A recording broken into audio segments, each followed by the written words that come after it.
Japon.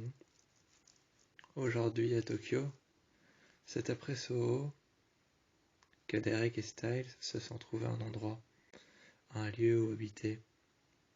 Malgré tous les événements passés à Soho, tout ce qui a pu se passer là-bas, Derek, lui, avait tout oublié. Mais Styles, lui, s'était embarqué dans la démonologie.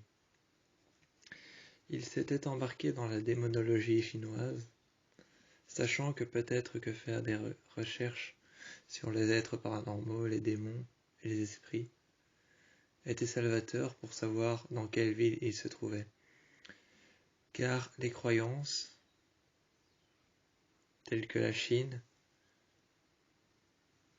telles que le Japon, telles que l'Inde, les croyances dans ces pays sont plus que présentes. Les croyances sont plus que présentes en Chine, en Inde ou encore au Japon. Plus que présentes, omniprésentes, elles le sont toutes. Les croyances démoniaques, les croyances célestes, les croyances celtiques, elles le sont toutes. Plus que démoniaques, les croyances envers les démons, envers les esprits, envers les êtres surnaturels, elles sont toutes omniprésentes. Styles, lui, était dans le grand lit, ce soir-là, dans la chambre. Derrière un mur recouvert d'une vitre, mais recouvert d'une paroi, une paroi en bois. Une paroi en bois massif, assez sombre, recouvrant la vitre, faisant part d'une chambre intérieure et séparant la chambre de l'intérieur avec le salon à l'extérieur. Ce mur de bois, recouvert d'une vitre, était la séparation entre la chambre et le salon. Derek, lui, était dans le salon, assis sur un fauteuil. Assis sur un fauteuil, il venait tout juste de se réveiller. Il était assis. Il avait sorti une boîte grise qui avait été scellée fortement, comme s'il y avait quelque chose qu'on ne voulait pas qu'on remarque à l'intérieur. Cette boîte grise qui avait été scellée avec un code, avec un harnais, avec une fermeture. Cette boîte qui avait été scellée et fermée, avec une fermeture plus qu'importante. Cette fermeture plus qu'importante, qui avait été scellée, qui avait scellé la boîte, qui l'avait fermée, le code qui avait inscrit dessus, le code qu'il y avait inscrit dessus, cette boîte scellée qu'il avait mis juste en dessous du fauteuil, n'était pas quelque chose qu'il ne voulait pas que l'on trouve, mais quelque chose qu'il ne voulait pas que l'on trouve tout de suite. Cette chose allait bel et bien voir le jour. Cette chose allait voir le jour, mais pas tout de suite.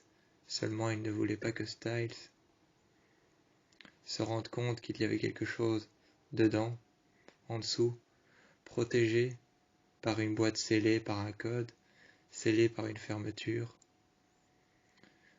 Cette boîte qui avait été mise dans un sac hermétique avait été remise en dessous du fauteuil, mise dans un sac hermétique, scellée par 2 harnais, par un code dont seul Derek en connaissait la combinaison. Pendant ce temps, Styles, lui, était sur son PC, faisait défiler la démonologie, dont il en apprenait les choses, la démonologie japonaise, dont il en apprenait des choses, des démons, des esprits, des noms et des endroits à ne pas croiser dans lesquels il ne fallait pas aller. Le monde des esprits, des démons et des êtres surnaturels, qui était pour le moins omniprésent que présent à la base. Dans les anciens temps, il paraissait que la démonologie chinoise, les démons et les êtres surnaturels, ainsi que les esprits, n'étaient pas omniprésents, mais étaient présents. on pouvait véritablement les voir et les sentir, les croiser à n'importe quel moment. À n'importe quel moment, on pouvait les croiser. À l'époque, on pouvait les croiser à n'importe quel moment. Ils ne s'étaient pas encore renseignés sur quelle époque, quand. Était-ce le Moyen-Âge? Était-ce bien avant cela? Était-ce les années 1900? Ou encore bien avant l'an 0? Était-ce l'an 0? Ils ne s'étaient pas renseignés. Mais sur son PC, étudiant la démonologie chinoise pour savoir dans quel monde il s'embarquait avec Derek, dans quel pays, dans quelles croyances, les croyances qui étaient omniprésentes en Inde, en Chine et au Japon. Il étudiait les démons les uns après les autres, regardant les esprits, les êtres surnaturels, leurs pouvoirs, les apparences qu'ils prenaient et leurs noms. Le tout premier démon s'appelait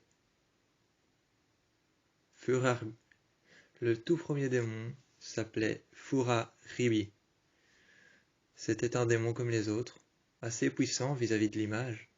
Furaribi était un démon japonais. Il ne savait pas exactement la prononciation, car le Japon lui était encore un pays totalement inconnu, dont les croyances lui étaient totalement inconnues. Tout ce qu'il savait, c'est qu'elles étaient omniprésentes. Mais Furaribi, qui avait l'air d'être le premier démon, lui était encore inconnu. Il cherchait à en savoir davantage. Sur le second, qui s'appelait Gagons était le deuxième démon. Ensuite, il y a Ioshub. Ensuite, il y a eu Inginami, Kamirilki. Ensuite, il y a eu Kappa.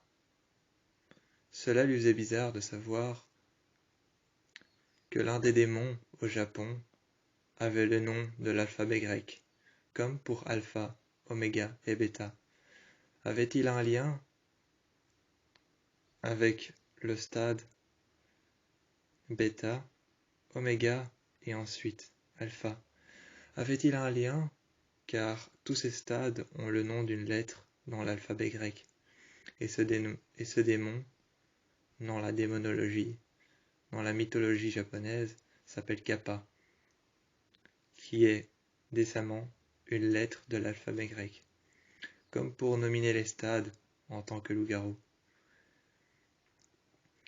Après Kappa, il y avait Nekomata. Ensuite, il y avait Nyukebudi, Nakurbaiton, Nurmona, Nurona, Ontoroshi, Unbum, Unshoini, Uwan.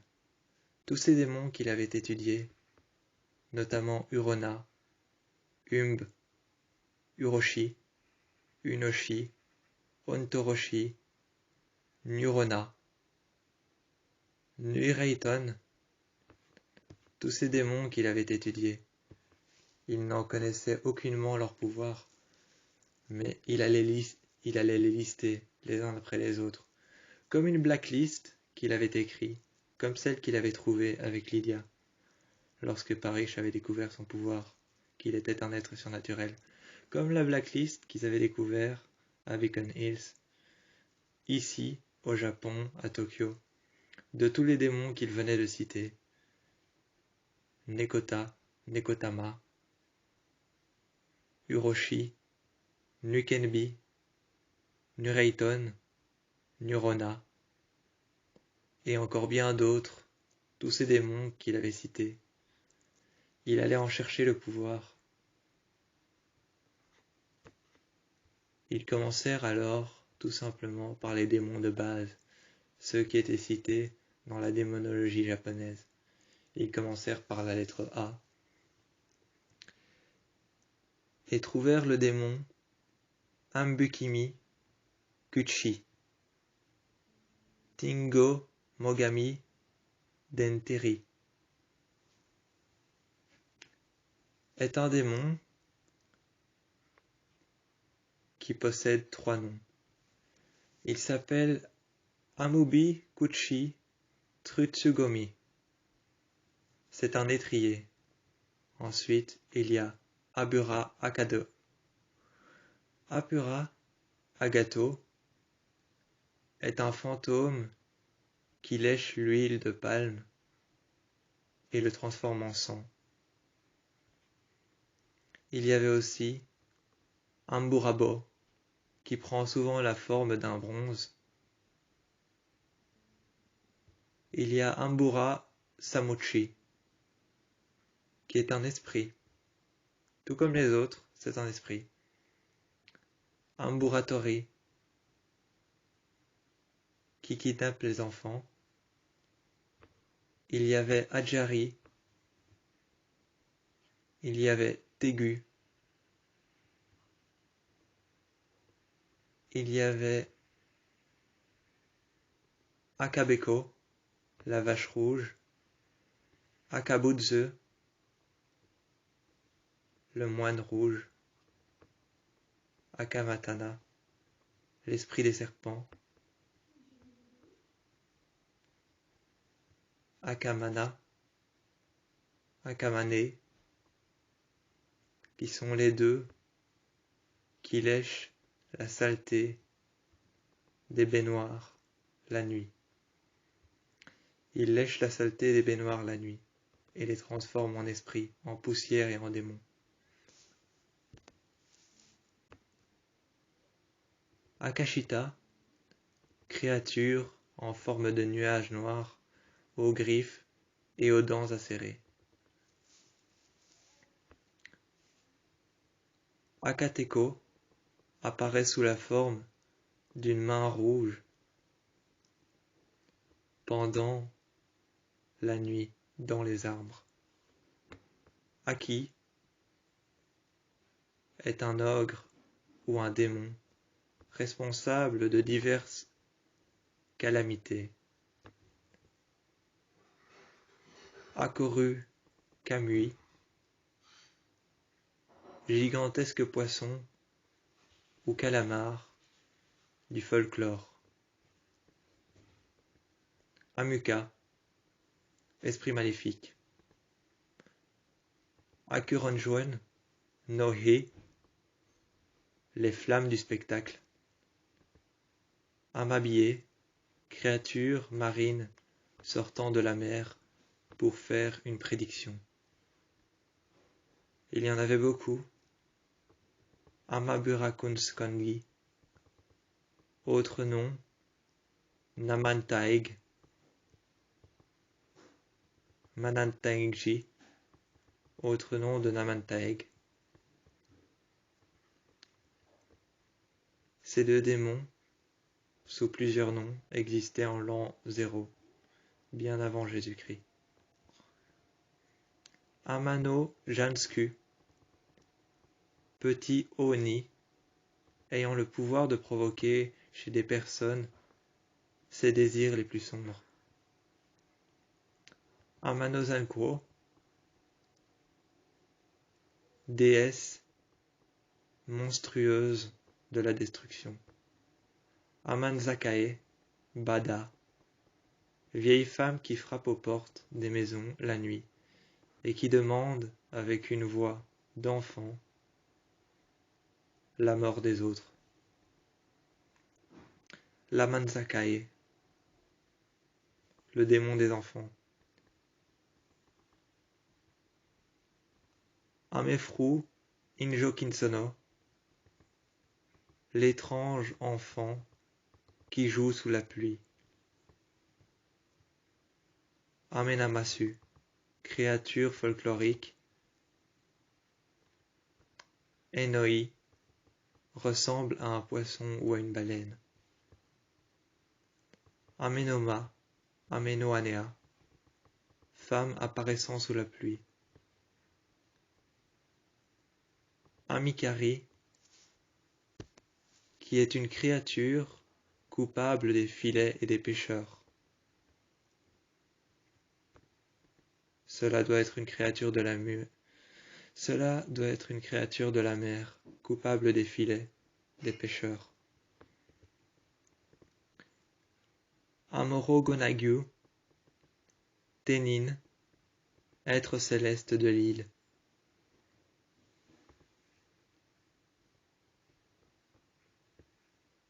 Anomo, démon d'un rituel disciplinaire de la préfecture d'Atwai. Anoadon, Okei, féminin, qui apparaît lorsque la dernière bougie s'éteint.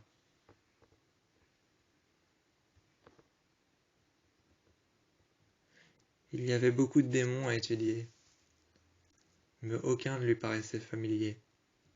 Aucun ne lui paraissait dangereux, ni même spontanément horrifique. Aucun ne lui paraissait spontanément horrifique, dangereux ou encore prévenant d'un certain avènement à venir. Seulement l'avènement qui allait venir, qui allait arriver, était quelque chose dont il ne s'attendait pas, qui ne serait nullement en rapport avec tous ces démons.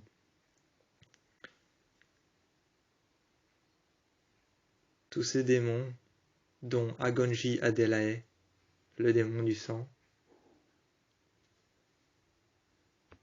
tous ces démons qu'il avait étudiés,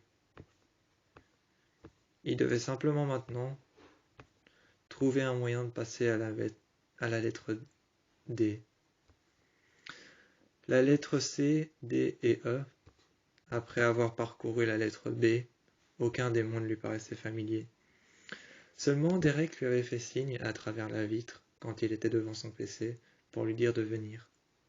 Styles était arrivé et avait oublié que c'était le jour où il devait se faire tatouer le Triskel dans le cou.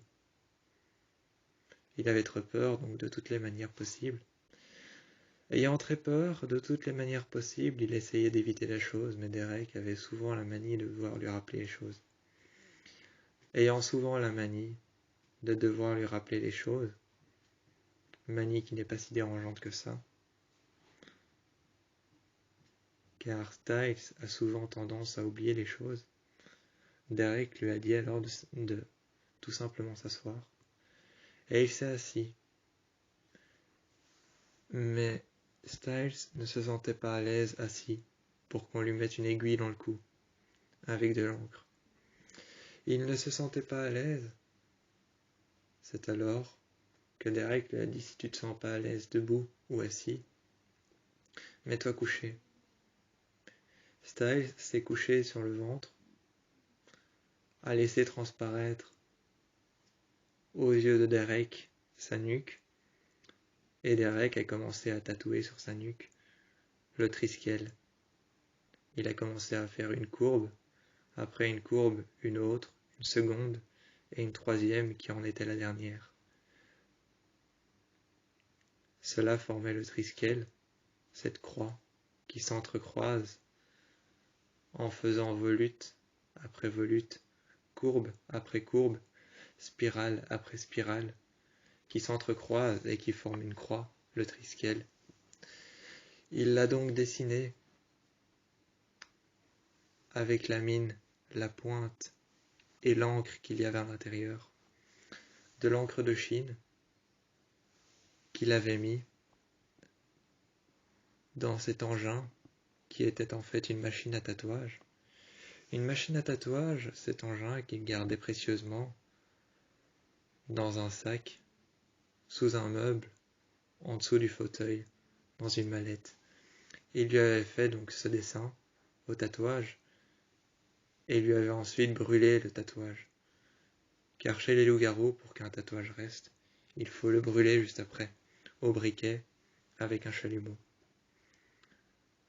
Seulement, il fallait attendre qu'il apparaisse, et et qu'il prenne conscience qu'il avait un tatouage. Ce soir-là, il y a eu Guanxi Banai, le démon du comportement, celui qui agit sur les personnes, celui qui les fait voir différemment, celui qui les fait voir et agir différemment, celui qui agit sur les personnes, le trouble fait, celui qui joue avec nos sentiments, le trouble fait, celui qui joue avec nos sentiments, celui qui nous enlève le bénéfice du doute. Guanxi Banai est un esprit malveillant qui a tout simplement l'apparence de tout ce que l'on peut voir ou entendre. Il pourrait tout aussi bien prendre l'apparence de Derek qu'il ne pourrait prendre l'apparence de notre jeune fille Ava. Pour perturber la personne, il s'en approche en se transformant ou en gardant sa forme initiale, qui est une forme qu'on ne peut percevoir, que la vue humaine ne peut percevoir. Tout en gardant sa forme initiale, il approche la personne, il la perturbe, il lui fait voir des choses, il la hante, et ensuite il la traque, comme une proie qui serait coincée dans un labyrinthe. Comme une proie qui serait coincée dans un labyrinthe, il la hante, il la traque, il lui fait voir des choses, et une fois qu'il la traque, et qu'il l'a prise dans son piège, difficile de lui en échapper. Seulement Styles avait fait des recherches par rapport à ce démon, et a compris que ce démon était lié aux Oni, les démons japonais qu'il y avait à Beacon Hills. Les Oni étaient liés à ce démon, le démon du trouble fait, le démon qui nous trouble, qui nous perturbe, qui nous fait voir différemment, qui nous fait entendre et qui nous montre des choses. Ce démon nous montrait des choses, nous faisait voir des choses. Styles n'était pas encore sûr, mais il se disait que l'avènement qui était à venir était peut-être que le fait que ce démon qui l'avait hanté, qui lui avait fait voir des choses, qui était peut-être toujours là ou non. Ce démon qui était peut-être toujours là ou non, qui le hantait, qui le faisait voir des choses, qui changeait son comportement. Le démon du comportement était-il toujours là? Avait-il pris la forme de Derek ou de sa jeune fille Ava? Avait-il pris la forme de Derek ou de sa jeune fille Ava? Ou avait-il gardé sa forme initiale, qui est impossible de voir à l'œil nu? Cette forme qui est impossible de voir à l'œil nu, dont les humains sont impossibles de la voir, était-il toujours là quand Derek est arrivé? Ayant fait des recherches sur ce démon, il avait remarqué que Léonie avait un lien avec lui. En faisant plus de recherches, soudainement, devant ses yeux qui étaient vitreux, à travers ses yeux qui étaient vitreux, ses yeux se sont soudainement transformés en ceux de loup-garou, quand il se transforme et se métamorphose, ses yeux rouges. Et il a vu à travers l'écran, à travers ses recherches sur les démons, il a vu que Léonie avait un lien particulier avec le démon qui lui faisait voir des choses. Il ne contrôlait plus nécessairement ses pouvoirs.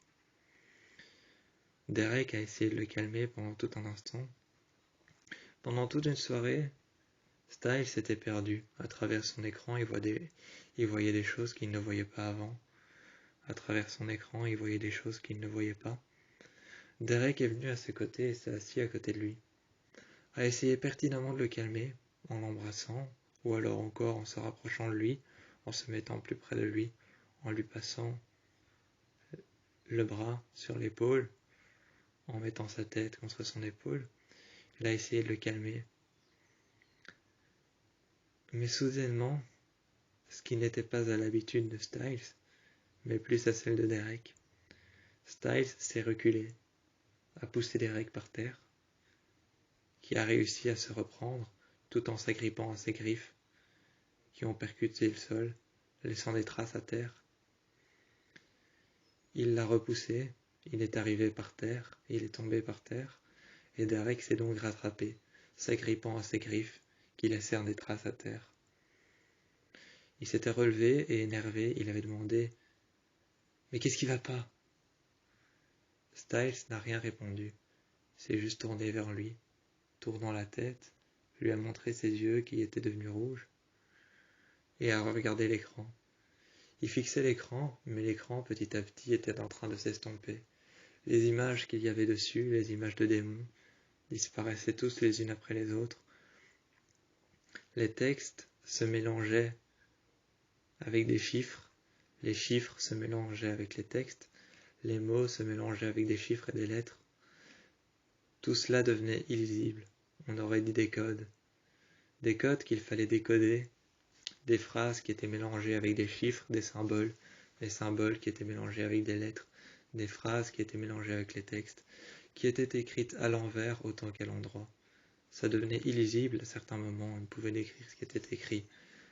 Et soudainement, Styles, qui avait toujours la main rivée sur la souris, il avait toujours la main rivée sur le clavier et sur la souris du PC. Il faisait ses recherches, il swipait, regardant ce qu'il y avait sur Léonie et sur les démons, sur le lien que ces démons du comportement avaient en rapport avec Léonie. Et soudainement, en chiffres et en lettres, ainsi qu'en symboles, un entier texte est apparu. Il est apparu, écrit en rouge, sur le PC de Styles, l'écran noir qui s'était éteint soudainement. On a pu entendre un bruit assez infime. Le bruit du PC qui s'éteint soudainement. On a entendu ce bruit infime faire « psiou ». Le PC s'est éteint. L'écran était noir. À travers l'écran, il y avait les deux yeux de Styles, rouges, les yeux d'Alpha, qu'il possédait quand il se transformait. Ayant entendu que l'on frappait à la porte, Derek est rentré, a légèrement ouvert la porte et l'a refermée derrière lui. Il s'est adossé contre la porte qui était refermée et lui a tout simplement dit, en regardant Styles, qui avait les yeux rivés sur son PC, qui ne lâchait plus la souris, comme paralysé, qui avait l'autre main sur le clavier, comme paralysé. Il avait les deux doigts sur la souris pour swiper et l'autre main rivée sur le clavier, comme pour essayer d'écrire quelque chose ou de regarder quelque chose un étage plus bas en swipant, comme pour essayer de regarder quelque chose sur son écran un étage plus bas en swipant avec la souris, comme pour essayer d'écrire quelque chose avec l'autre main. Il était figé, juste devant son écran. Son écran était éteint, et à travers, longuement, pendant longtemps, assez longtemps pour que Derek finisse par lui demander ce qui se passait. Il regardait son PC, sa main qui était figée sur la souris, comme pour swiper et pour regarder plus bas de l'écran, comme pour regarder un étage plus bas de l'écran, pour voir ce qu'il était en train de rechercher. Sa main figée sur le clavier, comme pour écrire la suite de ses recherches. L'écran s'était éteint et on avait soudainement entendu ce bruit. Siou. L'écran était devenu noir. Mais un message était apparu. En rouge, écrit sur l'écran, on pouvait voir que les lettres étaient écrites avec des symboles. On pouvait voir que les lettres étaient écrites, toutes, les unes après les autres, formant des mots, des phrases, des textes, avec des symboles mélangés. Seulement, que voulaient dire ces symboles? Mais à travers les symboles, à travers les chiffres, à travers les codes binaires, à travers ce qu'il y avait décrit, Derek lui a simplement demandé, lorsqu'il était toujours à la porte, contre la porte en bois, les mains derrière le dos, il lui a tout simplement demandé: « T'es sûr que ça va ?»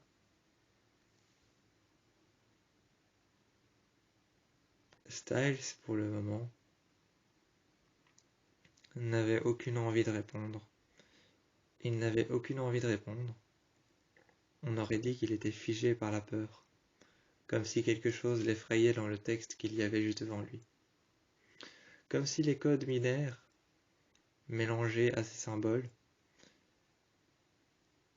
ces textes, ces phrases et ces mots, qui formèrent quelque chose de lisible, de compréhensible, mélangés à ces textes, à ces phrases, à ces mots, à ces symboles et ces codes binaires, qui formèrent tous quelque chose de lisible, avaient une influence sur lui.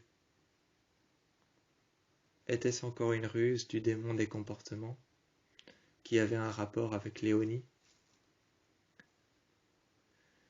Derek s'est approché, s'est assis devant lui, a bougé son PC, mais tout en bougeant son PC pour pouvoir lui parler, Styles a gardé sa main au même endroit, son autre main au même endroit, et a juste, d'un mouvement de la tête, a juste suivi l'écran.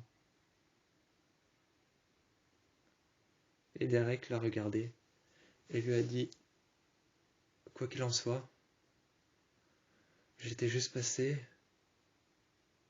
pour voir si ton tatouage ça va mieux. » Au moment où Derek a fermé l'écran, on a pu voir que Styles s'est enfoncé dans une peur panique, une paranoïa et une démence, on aurait dit de la psychose partagée, dans laquelle il s'est enfoncé. On l'a retrouvé au fond de la pièce, criant qu'il y avait un démon qui voulait s'en prendre à lui, qui s'en prenait à son comportement et sa manière de réagir, qu'il n'était plus lui quand il était face à l'écran. Derek s'est donc mis près de lui, a commencé à lui caresser l'épaule, mettre sa tête sur son épaule, lui dire réellement que tout ce qu'il imaginait, tout ce qu'il voyait, tout ce qu'il avait pu voir ou lire, c'était pas réel. C'est alors qu'il s'est calmé. Derek a donc retiré sa tête de son épaule. Derek, qui avait le front posé sur son épaule, la tête contre son épaule, il l'a retiré, a enlevé sa main de ses côtes, et s'est mis alors près de lui, sur les genoux. Il s'est mis en face de lui, assis sur ses genoux. Il l'a regardé et il lui a dit à terre, pliant ses jambes et se mettant dans la même position que Styles, en face de lui, il lui a dit les jambes croisées, assis par terre: « Qu'est-ce qu'il y a? Qu'est-ce que t'as vu ?» Styles s'est levé sans rien dire, a pris le PC, l'a réouvert, l'a tourné légèrement du côté de Derek, n'a rien dit et lui a juste montré l'écran. Il était écrit: « Léonie vont arriver. Kate va arriver. Tout ce dont vous pensez avoir échappé va arriver. Léonie, Kate, les démons et les Argent. » Seulement, ces phrases, ces mots, ces codes binaires, ces symboles n'avaient toujours pas d'impact sur Styles et Derek. Il fallait encore qu'ils découvrent ce à quoi ils avaient affaire. Il fallait qu'ils découvrent ce à quoi ils avaient affaire. Est-ce que c'était l'un des démons? Ou est-ce que c'était les recherches de Styles qui avaient tout bonnement pris vie ou qui avaient eu une influence sur eux, et que ces recherches étaient beaucoup trop fortes dans un endroit dans lequel le monde des esprits et des démons est omniprésent? Est-ce que les recherches sur les démons dans un monde omniprésent par rapport à celui des esprits est trop puissant et pourrait faire apparaître un démon, un être surnaturel, comme un rite celtique dans lequel il faut pratiquer certaines phases pour arriver au point final du celtique. Dans le celtique, il y a beaucoup de choses qui se passent, notamment les esprits, les démons, mais c'est comme si avoir fait ces recherches, c'était le point concluant, le point final, la fin de quelque chose de celtique. C'est comme si, en ayant fait ces recherches, Styles avait signé un pacte avec quelque chose, une entité celtique, peut-être démoniaque ou pas, qui se sert du comportement des gens pour arriver à ses fins. Se servant du comportement des gens pour arriver à ses fins, peut-être qu'en ayant fait ses recherches sur les démons, en ayant cité tous les démons qu'il avait vus dans ses recherches, dans la démonologie japonaise, peut-être que dans la démonologie japonaise, en ayant fait ses recherches, en citant les noms de tous les démons, le mangeur d'enfants, le dévoreur d'enfants, la femme qui danse sous la pluie, l'enfant sous la pluie, la vieille dame qui toque à la porte, la main rouge. Peut-être que tous ces démons qui se présentent sous ces formes, les avoir cités, avoir fait des recherches sur ces démons, sur ces entités, a involontairement, dans un lieu, dans un pays, dans un endroit, dans une ville, dans lequel les croyances sur les démons et les esprits sont omniprésents. Avait-il eu un impact sur tout cela? Avait-il eu un impact sur tout cela? Est-ce que faire des recherches sur quelque chose qui est omniprésent dans la réalité? Est-ce que les croyances ont un impact avec ces recherches et ont pour le moins créé un rite celtique qui s'est tout simplement, involontairement, créé par phase? La première phase était peut-être le fait de savoir que le celtique, le démoniaque, le paranormal et les esprits sont omniprésents. Peut-être était-ce la première phase, le fait de savoir.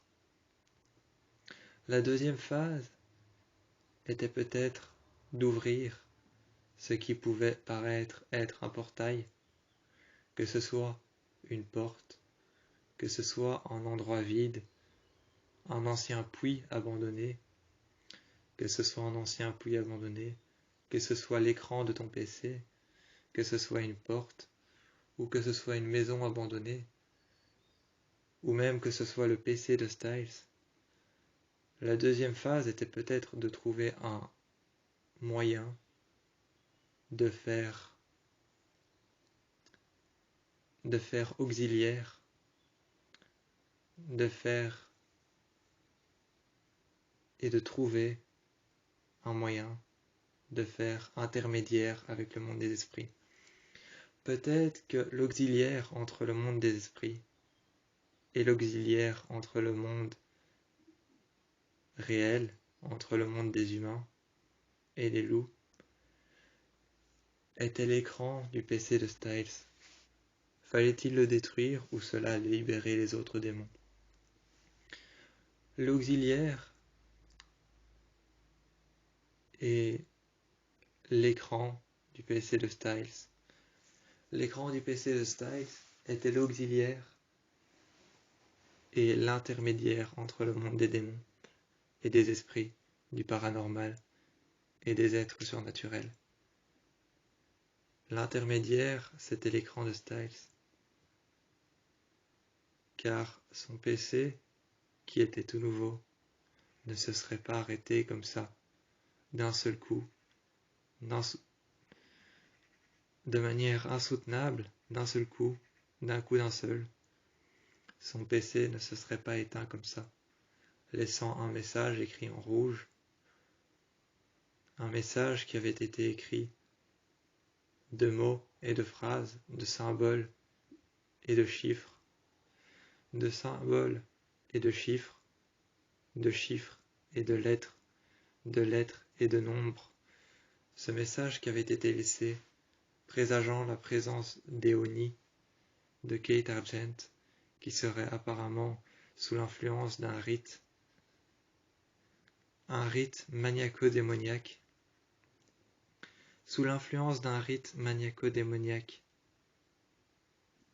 qui possède les âmes, les esprits et l'influence du comportement. Léonie avait peut-être un lien entre tout ça, et Kate Argent, qui était possédée, séquestrée et enfermée dans une cage,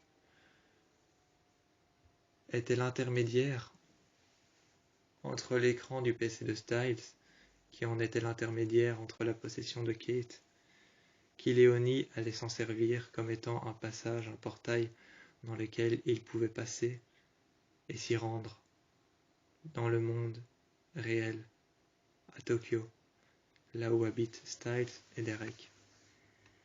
Il devait trouver un moyen maintenant de déchiffrer ce que voulaient dire les chiffres et les symboles. Peu de temps après, Derek a ouvert son PC, mais Styles avait peur qu'il ouvre son PC et que son PC à lui devienne un deuxième portail. Derek lui a dit alors, pour le rassurer, « Au pire, si mon PC devient un portail et un intermédiaire, ça sera peut-être un portail retour à travers lequel on pourra les faire repartir. » Ils ont trouvé alors un moyen, après avoir longuement réfléchi à ce que pouvaient dire les chiffres. Les chiffres présageaient et disaient tout simplement que Kate Argent, possédée, séquestrée dans une cave, dans une cage, séquestrée dans une cage, enfermée dans une cave, contre sa volonté. Kate Argent, les chiffres, disaient tout simplement qu'elle était l'intermédiaire entre l'écran du PC de Styles et le monde réel, le monde des loups. Les symboles disaient tout simplement qu'elle avait été enfermée, séquestrée, mise dans une cage et réenfermée une deuxième fois dans une cave, au plus profond, dans un bunker anti-atomique. Enfermée dans un bunker anti-atomique, séquestrée dans une cage, enfermée dans une cage, dans cet endroit, le message par symbole disait simplement que tout était à cause des Éonies. Les Léonis qui étaient derrière tout ça, les démons japonais, qui étaient derrière l'influence de comportement, ce démon qui avait le pouvoir d'influence de comportement. Léonie était derrière la séquestration de Kate, son enfermement dans une cage, et le fait qu'elle était l'intermédiaire entre les deux mondes, qui était le monde réel et le PC de Styles pour les esprits et les démons, et les êtres surnaturels. Il devait maintenant trouver un moyen, après avoir réfléchi longuement, de comment renvoyer cet être surnaturel qui contrôle le comportement dans son monde à lui. Comment le réenvoyer dans son monde à lui. Ils avaient fait appel au démon du comportement en écrivant tout un paragraphe qui représentait l'entièreté des phases par lesquelles il fallait passer pour pouvoir prendre possession du démon du comportement. Le démon du comportement, il fallait passer par plusieurs phases pour prendre contact avec lui, Pour passer d'intermédiaire à prendre contact avec lui, il fallait passer par plusieurs phases. Toutes les phases avaient été écrites en dissertation par Styles sur une feuille de cours qu'il avait encore gardée depuis longtemps lorsqu'ils avaient quitté Beacon Hills. Il avait repris cette feuille de cours, l'avait étalée par terre, avait mis son PC devant lui, s'était mis par terre les jambes croisées et a commencé à rédiger sur le PC toute la dissertation sur le monde des esprits qui est omniprésent au Japon et le monde des démons et des êtres surnaturels. Il a donc tout réécrit à l'écran et lorsque les lettres ont commencé à bouger, que certaines lettres, certaines ponctuations se sont transformées en symboles, que certains chiffres ont apparu entre les mots et sont apparus entre les lettres et les phrases, dans les textes, qu'il y a eu des symboles, des chiffres, des lettres et des nombres. Ils ont compris que ces symboles, ces chiffres, ces lettres et ces nombres étaient le recto verso de ce qu'ils avaient écrit. C'était le recto verso de ce qu'ils avaient écrit, de ce qu'ils avaient conclu comme marché, comme pacte avec l'entité. Les nombres, les chiffres, les numéros, les codes binaires et les symboles ont commencé à s'agiter sur l'écran de Styles. Sur l'écran de Derek, qui était éteint, qui était fermé, un numéro est apparu, un deuxième, un symbole et une lettre, qui avaient sûrement un rapport avec tout ça. En fait, avec une lettre, avec un symbole, avec un chiffre et avec un nombre, il était écrit Léonie, tout simplement le nom du démon, qui était l'intermédiaire entre le monde réel et le monde des esprits. Léonie, c'était les démons et c'était les intermédiaires. Kate, elle était l'intermédiaire par rapport au portail. Il y avait plusieurs intermédiaires. L'intermédiaire du portail, c'était Kate. L'intermédiaire du monde réel et du monde des esprits, c'était Léonie. Il était écrit un nom spécifique sur le PC de Derek. Et à travers le PC de Derek, tous les démons qu'ils avaient libérés sont passés dans le PC de Styles et ont été enfouis dans le monde des esprits. Ce soir-là, Derek avait téléphoné à Deaton. Deaton était à Beacon Hills. Mais cela n'empêchait rien. Même si Deaton était à Beacon Hills, cela n'empêchait rien, car Derek voulait des réponses. Il voulait des réponses sur comment réenvoyer tous ces démons là où ils ont été libérés. Comment réenvoyer tous ces démons là où ils ont été libérés? Pendant ce temps, Styles, lui, cherchait comment faire, cherchait quoi faire et ce qu'il fallait faire pour accomplir le rituel. C'est alors que Derek, qui téléphonait à Deaton, qui lui a dit exactement mot pour mot: le rituel est composé de 3 choses plus importantes les unes que les autres. Le rituel comporte le point de réclusion, le point de liberté et un cercle de poudre de sorbier. C'est alors que Derek a dit clairement à Deaton qu'il n'avait pas de poudre de sorbier. Deaton lui a dit alors qu'ils étaient au Japon, et que c'est au Japon que se manifestent les arbres de sorbier. Le sorbier, qui est un arbre qui ne pousse pas à Beacon Hills, mais qui pousse dans les pays comme le Japon, la Chine, l'Inde. Derek était parti dans la forêt, s'était métamorphosé en un loup, en un alpha. Il s'était métamorphosé en un loup, en un alpha, et il avait dit tout simplement à Styles qu'il partait et qu'il allait voir dans la forêt si un sorbier avait poussé d'une quelconque manière. Dans la forêt, on pouvait voir qu'il y avait des arbres de tous les côtés. Certains laissaient transparaître la lumière, à travers leurs feuilles. Certains n'avaient pas de feuilles, mais faisaient grincer leurs branches, qui étaient pratiquement presque mortes. Certaines branches qui étaient pratiquement presque mortes laissaient transparaître un bruit qui grinçait à travers toute la forêt. Ce bruit qui grinçait à travers toute la forêt était si pertinent. C'était si pertinent que ce bruit qui grinçait, même lorsque Derek voulait paraître silencieux, voulait paraître discret, pour atteindre plus vite le sorbier, l'arbre du sorbier. Il y en avait un grand qu'il avait déjà vu auparavant, un grand arbre de sorbier qu'il avait déjà vu auparavant, qui était dans la forêt.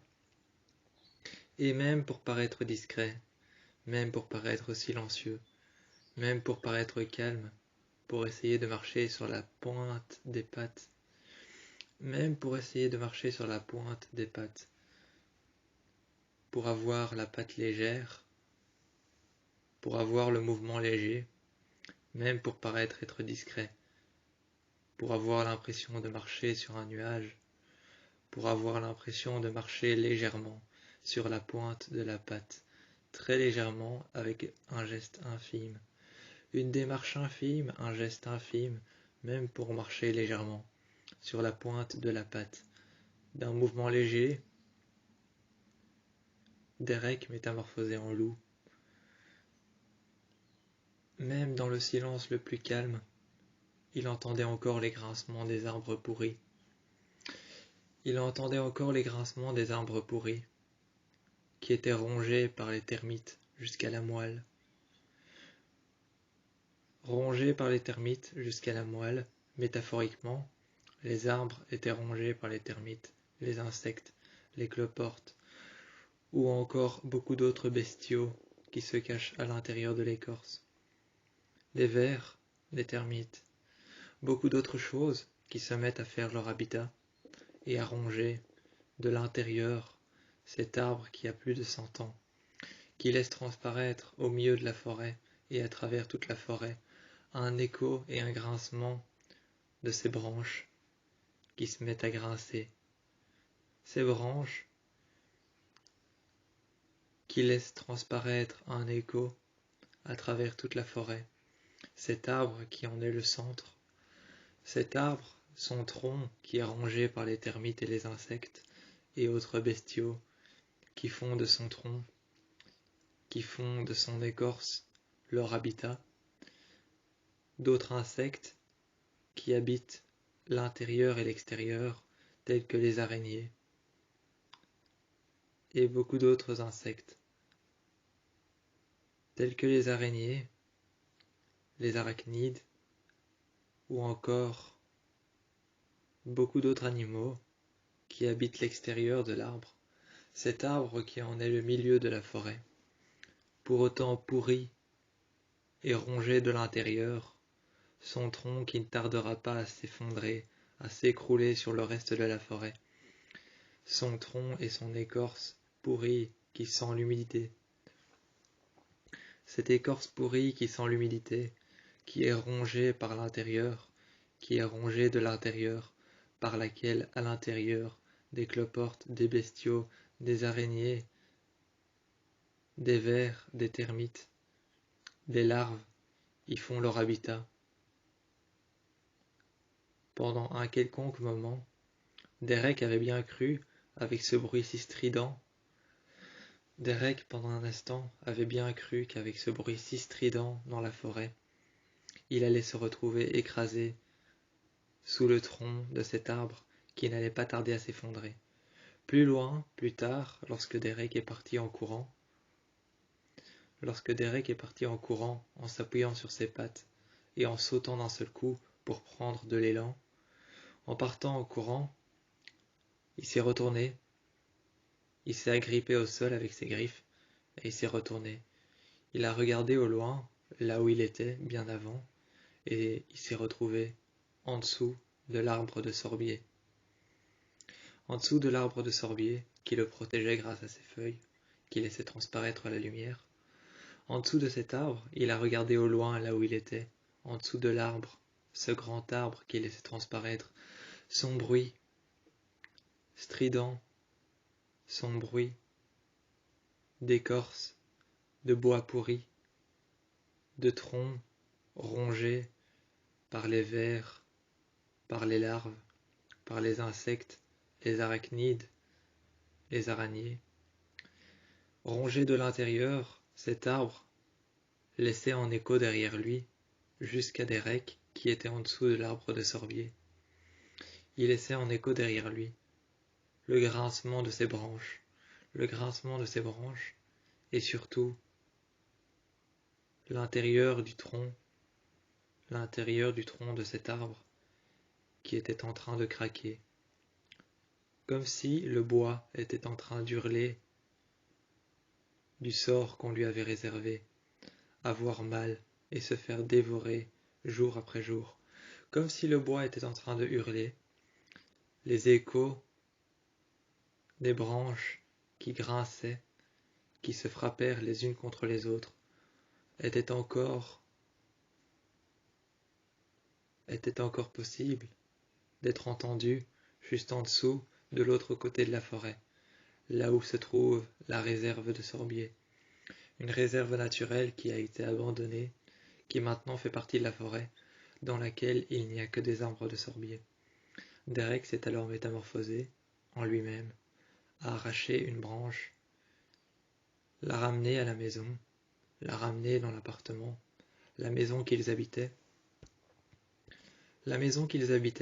qu'ils avaient prise, qu'ils avaient achetée, cette maison qu'ils avaient achetée, qu'ils avaient prise au Japon, à Tokyo. Cette maison, il y a alors à l'intérieur, sur la table, déposé la branche de l'arbre de sorbier, branche qu'il a découpée avec sa griffe.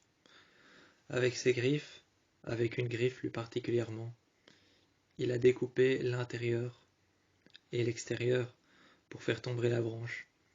Il l'a alors pris dans sa gueule avec ses incisives. Avec ses incisives et ses canines, il l'a alors pris dans sa gueule et est reparti jusqu'à la maison qu'ils avaient achetée au Japon. Cette maison qu'ils avaient achetée au Japon, il l'a alors prise dans sa gueule, cette branche. Il est arrivé dans le salon, sous la forme d'un loup noir aux yeux rouges, et l'a déposée par terre. Styles, lui, en a fait de la poudre, a mis le PC éteint face au PC de Derek, qui lui-même aussi était éteint, laissant les deux messages sur l'écran noir. Il les a mis l'un face à l'autre, dans le salon, et ils ont tous les deux téléphoné à Deaton. Deaton qui a dit « Il faut être particulièrement puissant, particulièrement à l'écoute et particulièrement prévisible. Il faut être prévisible, il faut être particulièrement à l'écoute de ce qui va se passer et de ce que je vais vous dire et vous instruire durant tout le rituel, parce que ce qui va suivre peut être particulièrement imprévisible. C'est pour ça que je vous demande d'être prévisible. Ce qui va suivre peut être particulièrement violent. C'est pour ça que je vous demande d'être puissant. Vous allez maintenant mettre le PC de Derek face au PC de Styles. Le PC de Derek sera le point de réclusion démoniaque. Le PC de Styles sera le point d'intermédiaire et de liberté démoniaque. Le point de liberté démoniaque et l'intermédiaire sera le PC de Styles. Le PC de Derek sera le point de réclusion démoniaque, dans lequel vous allez enfermer les esprits. Après ça, vous devrez détruire le PC, celui de Derek, et le tien, Styles. Styles a alors regardé Derek, Derek a alors regardé Styles, et ils ont tous les deux dit « les détruire ». Deaton a répondu au GSM, au téléphone, il a répondu Oui, parce que vous allez enfermer les démons dedans. Vous allez enfermer les démons, vous allez enfermer les forces paranormales et surnaturelles à l'intérieur, vous allez enfermer l'esprit. Donc il faudra les détruire ensuite. Faites ce que vous voulez, brûlez-les, détruisez-les, acharnez-vous dessus. Mais il faudra les détruire, il faudra plus qu'ils fonctionnent. Même plus qu'ils sachent s'allumer, même avec un écran cassé. Il faudra les détruire entièrement. Styles a alors répondu à Derek, on va les brûler. Derek a alors dit, ok, on va les brûler. Préparant de l'essence, du bois et des allumettes qu'il mit de côté sur une table. Par terre, Styles s'était installé,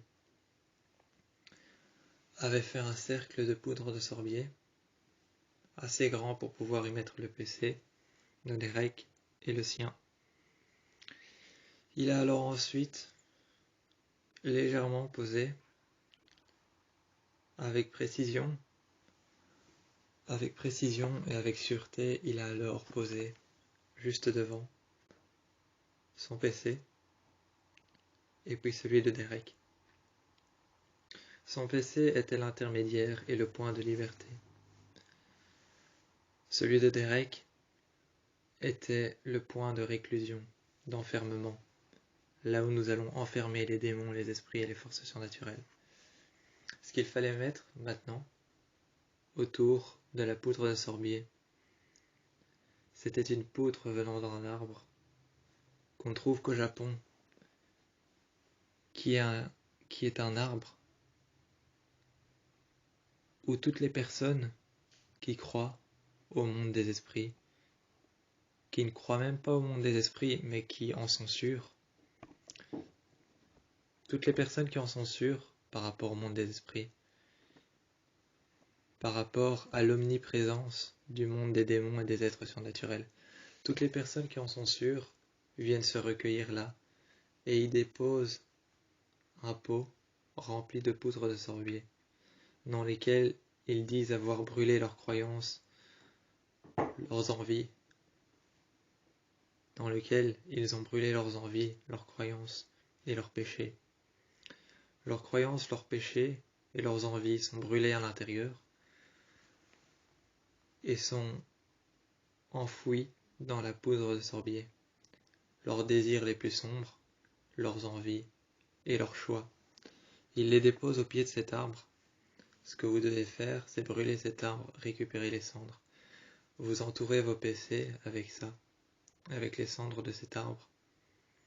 Et s'il y avait de la poudre de sorbier dans un pot, récupérez-la et prenez-la. Entourez-le et ensuite allumez vos PC. Le point de réclusion va aspirer tous les démons que vous avez libérés dans le point de liberté. Le point de liberté va libérer les démons et le point de réclusion va les aspirer. Vous devez vous éloigner le plus loin possible. Si possible, vous devez tout simplement sortir de la maison, attendre dehors. Et le point de réclusion, le PC de Derek, va tout aspirer. Ensuite, vous les prenez et dans la forêt des morts, au pied du mont Fuji, vous détruisez les deux PC. C'est tout simple. Pendant un bref moment, Derek et Styles sont sortis et ont compris que le rituel avait commencé quand les fenêtres se sont agitées, les volets se sont fermés, se sont réouverts violemment, que de la lumière apparaissait de l'intérieur. Chaque démon atterrissait du point de liberté au point de réclusion. Le PC de Styles au PC de Derek. Ensuite, lorsque tout s'est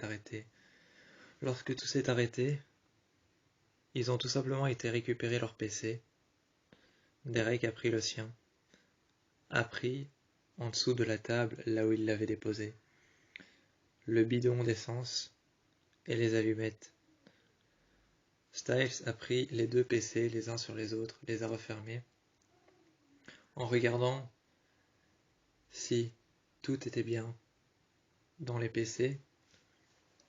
Il a réouvert les deux écrans, et sur les deux écrans, il y avait un symbole Il y avait un symbole en ancienne langue qui voulait dire les Éonies, les démons japonais. C'était sûrement un genre d'initiale, un genre de symbole pour montrer que le rite était fini et que ça avait fonctionné. Il a alors fermé les deux écrans, celui de Derek et de Styles, pris les deux PC sous son bras. Ils ont parcouru la forêt, ils ont parcouru Tokyo. Ils sont arrivés au pied du mont Fuji. Sous la forme d'un loup noir et d'un loup blanc aux yeux rouges, ils sont arrivés dans la forêt. En dessous de l'arbre dans lequel chaque personne venait se recueillir pour y brûler ses péchés, ses fautes et ses erreurs. Ils se sont recueillis alors là, en dessous de cet arbre, et ont brûlé leurs deux PC. En brûlant leurs deux PC, ils ont pu entendre des cris, des hurlements, comme des femmes et des hommes qui étaient en train de brûler dans la forêt. Ils ont pu entendre des hurlements, comme des femmes, des hommes et des enfants, qui brûlèrent sur le bûcher, accrochés à un arbre qui paraissait être cet arbre-là. Ils ont brûlé leur PC, et tous ces cris se sont disloqués et ont fini par s'estomper et disparaître. C'était comme si tout ce qui s'était passé avec ces démons ne s'était jamais passé. Ils ont alors repris leur apparence de loup et sont partis. Ils ont laissé tout derrière eux, ont parcouru la forêt des morts, essayant de ne pas être perturbés par les cris et les hurlements des femmes et des hommes qui brûlèrent dans les feux et les incendies. Ils sont alors retournés chez eux. Et ce soir-là, la seule chose qu'ils avaient en tête, c'était le dernier souvenir de leurs deux PC en train de brûler sous l'arbre. Ils se sont endormis dans leur lit, Derek prenant par la poitrine Styles et Styles prenant par la poitrine Derek. Ils ont fermé les yeux, leurs yeux qui étaient rouges, leurs yeux d'alpha. Et ça s'est terminé ainsi. De loin, ils arrivaient à voir le pied du mont Fuji qui brûlait, l'arbre qu'ils avaient incendié, et ce qui s'était passé, leurs deux PC qui brûlaient, ils arrivaient de la voir de la fenêtre de leur appartement. Le lendemain matin, Derek s'était réveillé. Lentement, il avait repoussé la couverture, la couette du lit. Il s'était levé du matelas. Pour ne pas réveiller Styles, qui lui dormait encore profondément, pour ne pas le réveiller, ce qu'il ne l'a pas réveillé. Il s'est alors levé, il a pris une douche, est allé dans la salle de bain, il a pris sa douche. Ensuite, après, il a fermé l'eau, s'est regardé dans le miroir un instant, a mis un t-shirt gris, a mis un jeans et est parti. Il a mis un jeans, a mis son t-shirt, a mis un pull noir simple, à capuche, qui appartenait à Styles. Il l'a mis et ensuite il est parti dans la salle de bain. Il a récupéré ses affaires, ses clés de voiture, ses mitaines qu'il a ensuite mis à ses mains, à gauche, puis à droite. Ses clés de voiture qu'il a mis dans la poche de son jeans. Habillé tout comme Styles le matin, un t-shirt clair, un jeans, sauf les mitaines que Styles ne mettait jamais. Un sweat à capuche noire qu'il avait pris dans la chambre, qui appartenait à Styles, mais qu'il ne mettait plus depuis longtemps. Il est alors arrivé dans la cuisine et a entendu un bruit. Il a vu la copie conforme de Styles, qui était assise à une chaise. Assise à une chaise, la copie conforme de Styles, qui était en train de jouer avec un couteau. En train de jouer avec un couteau, Derek lui a alors dit « T'es qui ?» Il lui a répondu « Ah, il t'a pas parlé de moi ?» Derek était perdu. Peu de temps après, il a commencé à s'énerver. Et il a dit non. Attends, mais qu'est-ce que je dois comprendre là au juste? Il s'avère que ton aimable petit ami est mon aimable frère qui ne t'a jamais parlé de moi. Derek lui a alors dit non, non, non, c'est pas possible, c'est pas vrai. Il m'aurait dit il me l'aurait dit s'il avait un frère. Il me l'aurait dit. C'est alors que, comme il s'appelait, comme il se faisait appeler, comme il s'appelait et comme il se faisait appeler, c'est alors que Silence, le frère jumeau de Styles, s'est alors tourné vers Derek et lui a tout simplement dit je comprends que t'aies l'air perdu, je comprends que t'aies l'air à la masse, que tu sais réellement pas ce qui se passe, mais il a un frère jumeau. Il s'appelle Styles.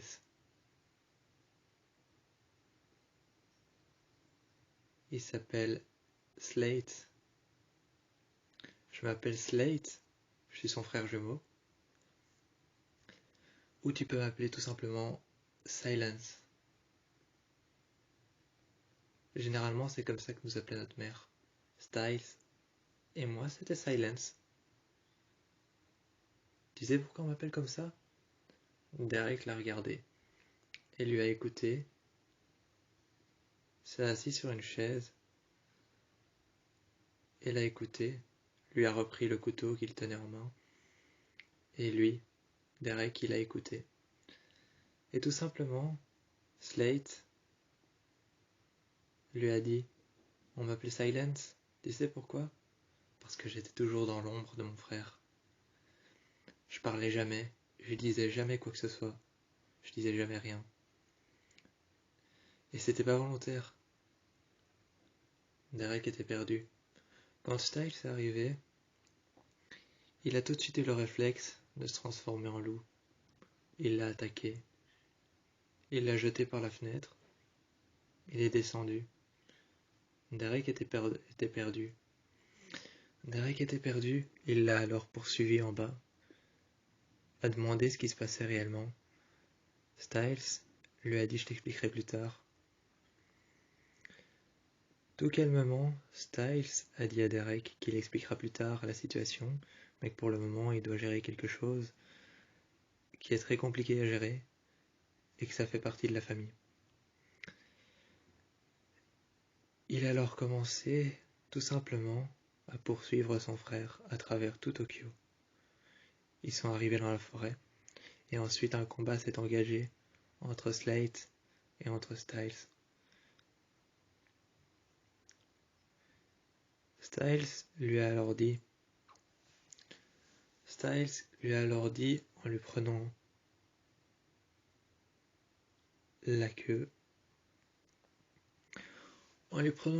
par la main, il lui a alors dit je t'ai jamais dit que tu devrais rester dans l'ombre de ton ombre. Il lui a dit je t'ai jamais dit que tu devrais rester dans l'ombre de mon ombre. Il lui a alors pris la queue. Il est resté assis par terre, à croiser les jambes, et avec ses mains, il a gardé la queue du loup noir, qui était son frère jumeau. Il l'a gardé en main, avec une force innommable. Il ne savait plus avancer, et il lui a simplement dit « Je t'ai jamais dit de rester dans l'ombre de mon ombre ». En face de lui, son jumeau transformé en loup noir, l'inverse de lui-même, qui lui était un loup blanc, s'est retourné, l'a regardé avec ses yeux rouges, et lui a dit « Oui, je me souviens même que je parlais jamais, que je faisais exprès de faire ça. C'était involontaire, mais pour toi, c'était jouissif pour toi. Pour toi, c'était jouissif. C'était comme une punition. Dès que je suis venu au monde, j'ai eu l'impression que t'étais le seul à être épargné. Ils ont commencé à discuter tous les deux, Slate et Styles. Ils ont commencé à discuter, à parler du fait qu'il avait l'impression d'avoir été épargné, mais que Slate, lui, avait l'impression d'avoir été délaissé. Il s'est retourné vers lui avec ses yeux rouges et lui a dit, en lui griffant le visage, de lui lâcher la jambe, de lui lâcher les pattes, de lui lâcher sa queue de loup, qu'il avait bien tendue vers le haut. Il a dit, lâche ma queue. Il l'a lâché, il l'a laissé partir. Il l'a poursuivi, il l'a poursuivi, encore et encore. Derek était à la fenêtre. Il ne savait pas quoi faire ni comment réagir. Il l'a poursuivi encore longtemps. Et dans la forêt, il l'a pris par les jambes, l'a poussé à terre, s'est métamorphosé, il s'est retransformé en une personne qui était identique à Styles. Un jeune homme, aux cheveux châtains, bruns, le même regard, le même visage, le même sourire, les mêmes yeux, les mêmes habits, ce sweat bleu marine à capuche, ce sweat bleu marine à capuche, ce t-shirt gris, ce jeans clair, les mêmes vêtements, le même visage, la même forme de silhouette, la même tête, les mêmes yeux, le même visage, la même prononciation lorsqu'il parle, la même manière de parler, la même manière de combattre. Mais pourtant, Slate, c'était son ego. C'était son frère jumeau qu'il ne voulait plus jamais voir, son frère délaissé, qui est donc reparti et qui a regardé Derek dans les yeux et qui lui a dit « J'espère que je t'ai pas dérangé ». Il est parti et pendant toute une nuit, Styles a poursuivi son frère jumeau et lui a dit de plus jamais revenir. Mais il trouvait toujours un argument pour recombattre, pour recommencer à combattre, et pour lui dire qu'il allait bientôt détruire sa vie. Le combat a duré toute la nuit, mais ça s'est arrêté au bout d'un moment. Il est revenu auprès de Derek, et il lui a tout expliqué. Quand j'étais jeune, j'avais un frère jumeau. Je suis pas né seul, mais je pensais que j'étais né seul. Il a grandi dans mon ombre. Il a été délaissé par ma mère. C'est pour ça qu'il m'en veut. Et il te regarde simplement pour me menacer. Derek s'est endormi près de lui, l'a réconforté, et la nuit est tombée. Mais il savait qu'ils allaient revenir.